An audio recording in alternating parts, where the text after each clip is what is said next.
जिनको आवाज़ों में दम है, बात समझ रहे ना, जो मतलब जो को लगता है, मान लीजिए देखिए गाने वाला, मान लीजिए गाना फेमस हुआ वो हुआ ठीक है, लेकिन जिनको आवाज़ों में दम है, जो जो मतलब उनको बारे में मैं जानता हूँ कि लगता जैसे मान लीजिए हमारे कैमूर से हैं पीयूष हलचल जी, जी सर, विकास लाल यादव जी। जी सर। विकास लाल यादव जी को आप ऐसे तो स्टूडियो में शायद नहीं देखे होंगे, गाने में देखे होंगे, मगर स्टेज पर जब जाइएगा ना, हाँ। जब सुर लगाते हैं वो ना, हाँ। तो आपको मतलब दूर से लगेगा कि नहीं शायद पवन सिंह गा रहा है। अरे गजब, विकास लग रहा था। फिर धुनमुन जी हैं, धुनमुन राजा रसिया जी। जी सर। अभी बहुत सारे सिंगर हैं, बबलू लाल यादव जी, कृष्णा लाल यादव जी, अभी मिथिलेश आर्यन जी। जी सर।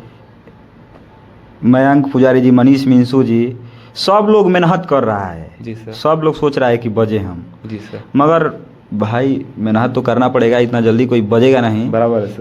तब बाजे दो तू हेने आवा इह धोनी के तना लागत बाजिल फगुआ में तोहर स्वागत बा इह चीज